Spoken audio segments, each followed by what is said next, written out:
Hey guys, welcome back to another episode of the basketball segment on Pump Take Sports. Today I'm here with Marco again. We're going to be talking about our NBA team here. They're not the Toronto Raptors. They're not doing so well as of late. I believe they've lost 8 games in a row, unfortunately, and the team is kind of just moving in.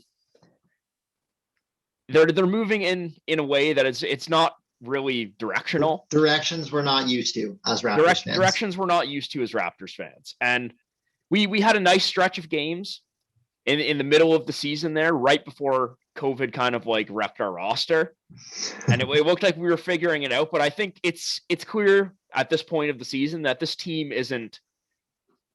They might make the playoffs just because of the play-in, but they're not a playoff contending team. So we're going to talk today about just sort of the direction that we think that the team should go in from this point. Yeah, and I think not to put words in your mouth, but I think what you mean by saying we're not like a playoff team, or is more like, even if we did make the 8th or 7th seed, we would need a miracle to beat a team like the Nets, or a team like, I don't know, necessarily a miracle to beat the Bucks, but to beat the Nets, it would be just, yeah, like literally a miracle from God himself. And I think that just as Raptors fans, there's a couple things that we need to understand, right? And I think the first thing is like, this stretch right now is just because of COVID. And it's not like our season is helpless, and it's not like our team are hopeless, sorry, and it's not like our team is helpless, but it is really just the fact that COVID has wrecked our team, with guys like Van Vliet actually getting the virus. And he said it was horrible. He said like he wouldn't wish him on his worst enemy. So he had it pretty bad. And then Siakam and OG being out as well because of the contract tracing. And now that they're back, I mean, last game against the Jazz, that was a good game against arguably the best team in the league. And, once again, Siakam has the chance to tie the game, or, well, in this case, tie the game, but make that last shot, and he missed. But I just want to bring up something really quickly about that last second Siakam shot. So I know I think it was the Pistons, he had a chance, and the Timberwolves. I think he's had 4 chances this year. Or maybe, no, sorry, 5 chances this year for either a tying or go-ahead bucket. I have the stat right here, in the last 10 seconds of the game. And he's 1 for 5, which doesn't seem great, right? However, compared to other players this year and players in previous years, I think it needs to be said that it's hard to make these shots. And they weren't easy shots. Like, they were contested. And just really quickly before you say your piece, LeBron James is 1 for 6 in the last 10 seconds of the game to either tie or go ahead this year. Kevin Durant is 0 for 4. Zach LaVine is 2 for 9. And Kawhi Leonard, when he was on our team, was 3 for 10. So even though it seems hard, and I know a lot of people like to hate on Siakam, and even as a Raptors fan myself, it's sometimes difficult watching him, because like, we paid him all this money and I want him to be so good and I believe in him, but it seems like there's just a lot of time where he lets us down. I think that we still need to give him a chance, and not like, I think that last second shot is not something that we should be, hating him for. No, I don't think anybody's even really dwelling on the last second shots that I've seen personally. Like those shots that Siakam's been taking, like most of them were like the one against the Jazz, for example. Like it's just unlucky. Like when the ball bounces in a different way, and you're talking about a different thing. And I don't think anybody's really been like dwelling on like Siakam like not being like clutch or anything like that. I think like Siakam's kind of shown this season that he's able to like bounce back from adversity when he has a bad stretch, which has been a very good thing. But just going back to what you were saying earlier, that we would need a miracle to beat a team like the Nets or like the Bucks or the Sixers in a playoff series. I want to like just get it out there that I don't think we're not a bad team. Like, I don't think so either. This 8 game stretch isn't like, it's not representative of who we actually are. It's not reflective of who we are as a team. However, we can't elude ourselves into thinking that we're still a a contending team in the East. There's a difference between being a playoff team and being a title contending team. A playoff team. Yeah. Like, in my opinion, just like doing what the Magic and like the Wizards do every year, just making the playoffs as the like 8th, 7th or 8th seed and just getting bounced. It's like, are you even really a playoff team? Like, you're not doing anything. No, because you're just squeaking in, and it could have been like Detroit, it could have been the Magic, it could have been whoever in that 8th seed, and you already know that you're getting kicked out first round in 4 or 5 games anyways. So it's like, what are you really doing? And my main concern that I've been having with the Raptors lately, it's not about this season. With this season, it's a weird scenario. We're not even playing in Canada. We're not even playing in Canada. And to be honest, I still think this season we're probably going to make the playoffs. But part of me almost hopes that we don't. To be honest with you, because like we're not a good enough team to beat like a lot of the actual top playoff teams in the East, and we're sort of floating in this area right now, and it's a dangerous area to float in. That we're good enough to like elude ourselves into thinking that we're good and getting sentimental about it and being like, yeah, we still have a chance to compete, while our core gets older, guys get signed to big contracts, and we run the risk of trying to just be competitive in our current state for too long. And then by the time that state is over and we haven't won anything, we have nothing to show for it. We have assets. We have nothing to show for it, and we don't have assets. You need to be in the NBA, you need to constantly be moving in a direction. Yeah, and that's what I was going to say, bro. Like, it's very easy for a team and its fans to get complacent and be just okay with where they are. Or just kind of not even know. They're like, oh, yeah, we're winning games. Yeah, we're whatever. But then when you look at the actual hierarchy of quality of teams in the league and you genuinely place the Raptors there, we're not in the top 10 right now. No, we're not. We're not. And last year, we were, in my opinion. And the standings reflect that. And the year before, obviously, we were as well, right? But when you lose some pieces, right? Like even role players that are important, like your Ibaka, like your Gasol, and obviously Kawhi wasn't a role player, but lost him, right? And then you go through a year like this, like the one that we're having right now, it just shakes your team to the bones. And I think that me personally, I'd like to ask you, because I'll talk about my personal opinion after. But you were saying that you feel like a team needs to be moving in a direction, right? And the Raptors right now might be a little stagnant, or you're worried about next year. I'm in the same boat as you. I'm not really worried about this year. So you were saying that you might not even want them to make the playoffs. And I kind of agree with that. And so what are you hoping? Like, what would be the path if you could like lay out a realistic path for the Raptors in the next, in the years to come? What would that be? What would that look like for you?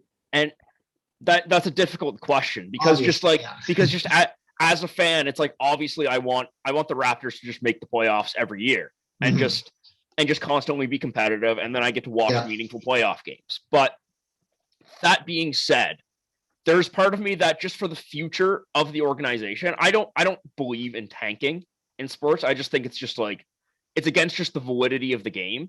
Mm-hmm. However, if we would legitimately are like continuing to lose games, I wouldn't be necessarily upset about that. Right now we are sitting with the 7th best. We're in the lottery right now. We're sitting with the 7th best odds to get the first overall pick. And those odds, I believe, I don't have it pulled up in front of me, but I think those odds are 5.4% as the 7th worst team by record in the league to get that. We are 2 games better than the Cleveland Cavaliers, but the Cavs have a 10.5% chance to get the first overall pick in the lottery. First overall picks they're franchise changing. We all know that.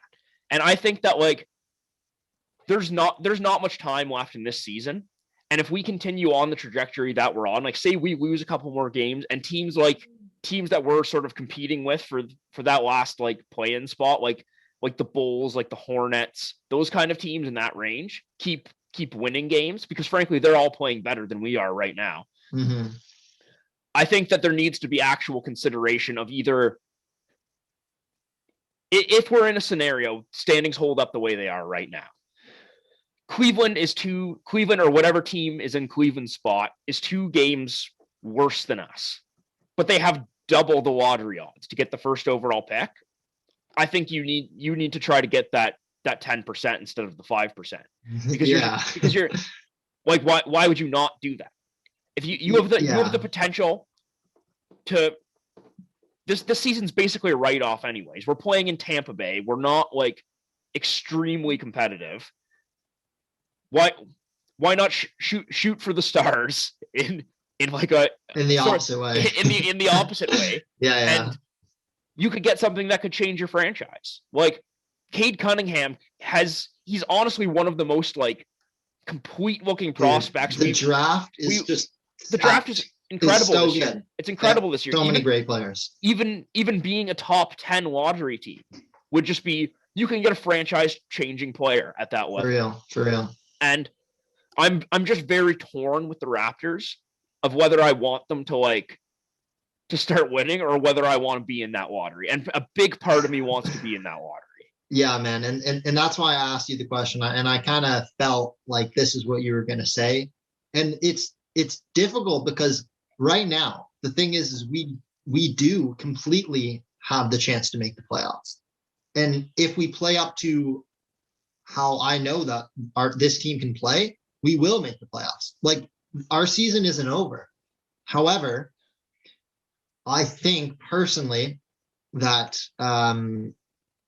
maybe this will get into the next topic, but I personally think that we should trade one of our valuable pieces who has been playing very nicely recently, and look towards the draft and look towards doing a little bit of a rebuild because yes, if we continue with the roster that we have, we can be competitive, but it could turn into a little bit of like an Orlando Magic situation. And I don't think it will, but we would need to add like a couple pieces for it not to, especially center.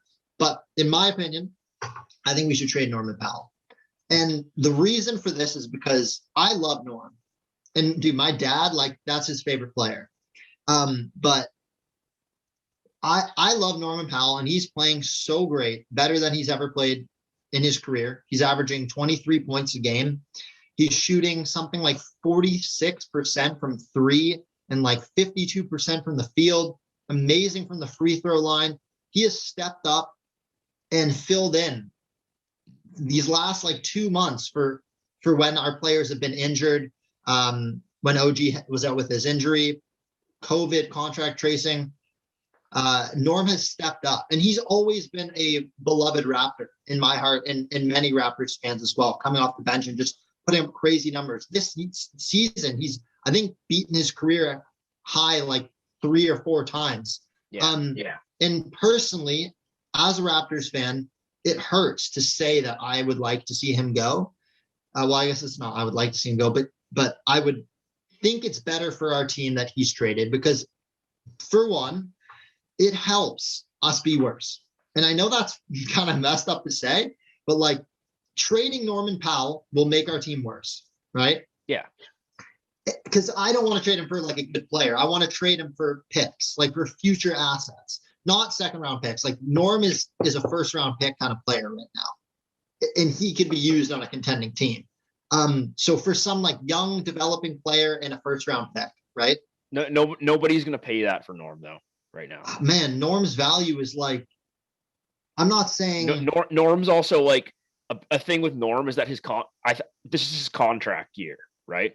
So any team that trades for Norman Powell right now is getting him on like a 1-year rental. Yes. And to give up like a young developmental player and a first round pick, I just don't think that we wouldn't get that from Norman Powell. For like, first round picks are very, very valuable. And it's easy. It's easy for us to, like, as Raptors fans, to like watch Norman Powell every game. He's a great player. He's a fantastic member of our team, and he would be valuable on a contending team. But teams I feel like Norman Powell's value around the league is very different than what we perceive it to be. And I don't personally, I don't think we would even get a first round pick. So Really? yeah, like I think with Norman Powell, Norman Powell will tie back into this, but we need to we don't need to rebuild, but we need to retool. Yes. And Yes. And while you're doing that, you need to have bridge players, so you're not just absolutely just embarrassing. And I think Norman Powell would be a good bridge player for us. And just to expand on what I say when I mean retool and not rebuild, we have a sort of young base to our team. And I think that those players that we need to sort of construct our roster 5 years from now around is Fred VanVleet, OG, and Siakam. Mm-hmm. And those are the guys that we paid too in the last 2 years. That like our the way we've paid our players has reflected that statement as well. Mm-hmm. Sorry, I lost my train of thought, but you build around those three guys. Mm-hmm. You just get capital through the draft, and then by the time that they're hitting their peaks and they're veteran leaders on our team, we have young guys who have been playing within the system and are now ready to be NBA contributors. And that's how you constantly just maintain just being competitive while also collecting young assets and developing them for your future. I think Norman Powell would be a good bridge player for the next 5 years if we re-sign him to say we re-sign Norman Powell to like 3 or 4 year contract. That would allow us to retain him until he's 30 or 31. And I think that if we can get him on the right amount of money, he would just be a good bridge guy to like sort of usher us into the next stage of Raptors basketball. And I think that that's more valuable than what I believe teams would offer us on the trade market for him. Yeah, and I totally see your point, and to some degree, I definitely agree with you. I guess what I'm thinking is like, if Norm keeps up playing how he is, I don't think in a year from now we'll be able to resign him on that team-friendly contract that we are hoping. And right now, because we're looking at the future, wondering about. I agree, not rebuilding. We're not pulling the plug because we have these young players that we're building around, but retooling. I think that's a good way to say it. Is Norm like, I want Norm to be a part of that retool, but realistically, if he keeps playing this way, I don't think that we'll be able to resign him on a team-friendly deal that kind of enables him to be a part of this retool. You know what I'm saying? Yeah. And that neither of us have any idea what Norman Powell is actually worth on the NBA trade market, just because the Norman Powell rumors came out like an hour before we started like recording this. Mm-hmm. So, and personally, I just knowing the Raptors as well, I don't think we're going to trade Norman Powell. We're kind of like, we kind of tend to like hold on to guys like that, I feel like, and we're very conservative with like trading, like sans the Kawhi trade where we just like made just like a gigantic move. We tend to be very conservative in like the players that we trade away when they're performing well for our team. And I think that our front office still believes that, maybe they don't believe it, but they've committed to being competitive for at least this year still. Mm-hmm. They didn't go into this season anticipating get a high draft pick and work towards the future. They're still trying to compete. And I think that they're going to just at least hang on to Norman Powell and just try to see that goal end. Mm-hmm. Yeah. And I guess I don't think that, I think the main problem that the Raptors have right now is really that, like, their center position, like center. Yeah. Just replacing. It was terribly. That was our biggest mistake that we made coming into this season. We completely lost the core of a position on our team, and we made a completely, frankly, half-assed effort to fill that spot in. Like the Aaron Baines and Alex Len signings, it's like those just aren't the signings that you need to be making when you don't have a starting center. Like, I guess before the trade deadline ends, Do you think the Raptors are going to make any moves? Like, are we buyers? Are we sellers? Or are we just kind of just going to sit here? Because to be honest, it seems like, the rumors are saying we're sellers. The rumors are saying maybe get rid of Norm, maybe get rid of Lowry. And me personally, I've already voiced my opinion on Lowry. I don't think we should trade him. But I guess for Norm, it's, in my opinion, I guess, hear trades for Norm at least. Just hear him. And if nothing comes back that, you see paying off in the next 3-4 years with a large gain, I think you keep Norm and you hope he doesn't walk in free agency. And you hope we get him on a contract deal, on a team-friendly deal, sorry. But yeah, what are we going to do for the trade deadline? The exact same thing that you were talking about with Norm can also just be said for Lowry to a greater extent, though. Like Lowry has substantially more value in the league. I guarantee that we would get a first round pick for Kyle Lowry if we decided to trade. Lowry does have more, yeah. He's already not on a team friendly deal. He's in the last year of his contract, and to be honest, I think that when Kyle's contract is up this offseason, I've heard all of the things and like just from Raptors fans that we paid Kyle like a nice 1-year deal to just incentivize him to take a team friendly deal on his next contract. But I think it's dangerous to just assume that he's going to do that, because on the free agent market, Kyle Lowry, even if he's old, he would still have a lot of value. Like Kyle, he provides so much to a contending team. He provides so much to a contending team. And I think that there's a lot of teams out there that would give 25 plus for like 2 or 3 years of Kyle Lowry still at this point in his career. I agree. I agree. And I think that him re-signing with us at the end of the season is honestly far from a guarantee. Mm-hmm. The Raptor fan inside of me would just like hate to see Lowry go, man. Like I might tear up a little bit. Because if you take away Lowry from our team, he is so much of what I consider to be the identity of the Raptors, right? Yeah. But I guess looking at it from like an outside perspective, and especially from what you've said, it does seem like if we're looking towards this like rebuild or looking towards this retooling, like maybe letting Lowry go is the right option, especially if we can get a pick for him. Personally, I don't even know if I can say it and like believe that just because it's like it's a hard thing to like admit. Yeah, exactly. It's a hard thing to admit. And like I can't even tell if I was like I can't even take away my bias. Like I can't even look at it objectively because it's literally impossible. So obviously, on the show, we've talked about our biases and like how they play in. But like when I'm addressing certain things like this, like I usually try to be as unbiased and objective as possible. But in this specific scenario, it is impossible. Yeah, it really is. It's a very just like difficult question to answer. It's like it's good that we're not running the front office, because like they honestly like they probably feel the same way to a certain extent, that like holding on to Lowry is like a very just like it's a very like nice sentimental thing for like the history of the franchise for Kyle to just never get traded.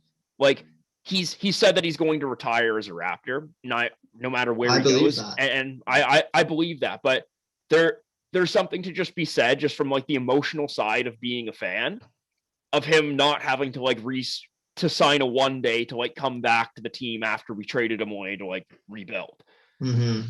However, you need to like at a certain point, and it was the exact same thing with like just in the reverse direction with like when we traded away DeRozan.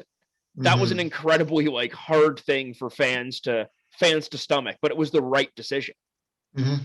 And right now we're at a point that like I'm starting to believe more and more that despite how much it would hurt me, like I have the guy's jersey sitting right in front of me on my wall. But I'm starting to believe just more and more as I'm seeing what this team this year is. And this is just reinforced by the fact that I think we need to just start moving in a direction that 5 years down the line, we're not just garbage. I'm starting to think that trading Lowry, obviously, like, depending on what we can get for him, would be the right move. Yeah, man, that is tough to say, and I want to give you praise for saying that, because I feel like I'm kind of in the, like, now that we're talking about it more, you know what? I got to put this out. I did not come into this episode expecting for either of us to be even remotely like suggesting that, yeah, we should trade Lowry. Like, I don't know about you, but I didn't come into this episode thinking that. Yeah, but after talking about it just a little bit, I see what you mean. Like, Lowry does have value on the trade market, and being able to get something that, for him that, guarantees that he doesn't just walk and us get nothing. And obviously I believe Lowry, like, he says he wants to retire a Raptor. It's not a fucking Kyrie Irving thing. Like, it's just not. Kyrie Irving with the Celtics, if you don't know what I'm talking about, said he wants his jersey in the rafters. But yeah, like, at the end of the day, it is a business, and you need to think about what's best for the business and for your team. Yeah. And Masai Ujiri has shown he can do that. So once again, I think we're in good hands, because, I mean, obviously the center thing was not having a center this year was really bad, but I do believe in Masai. Yeah. And I think he can pull something off, and I trust him. Just to wrap it up, because we're getting long here, and I think we're going to start just repeating ourselves at this point. Yeah. This next stretch of games is leading up to the trade deadline this week, because I believe the trade deadline is March 25th. So even these next 2 or 3 games is going to be very like determining of how active we are. Because honestly, like, I think with just the rumors and stuff, I don't know how much weight there is to them, but we'd be kidding ourselves if we sat here and said that the Raptors aren't even taking calls for Lowry. Like the Raptors have heard offers already that have been probably just put on the table. Obviously, nothing concrete has happened yet, but this next stretch of games is going to be really like telling of what direction we're going to try to move as a franchise, and I'm nervous for it. I'm nervous as well, man. I'm nervous both ways. Like, if we win or if we lose, the consequences and the circumstances that'll come out of whatever outcome there is are so different. And there's just a lot riding on the rest of this season, and in particular these next couple games. Yeah, like I hope we can turn it around and work it out and have a exciting second half of the season. But if we continue losing and we get a great pick this year, I also wouldn't be upset about it. I'm in the same boat. Yeah. And with that, I think we'll wrap it up. Thanks for tuning in, everybody. If you're still watching, and if you're a Raptors fan, let us know down in the comments what you think the team should do. Are you hoping we remain competitive? Should we trade any of the guys we talked about? Just let us know. Thanks for watching. We'll see you next time. Adios.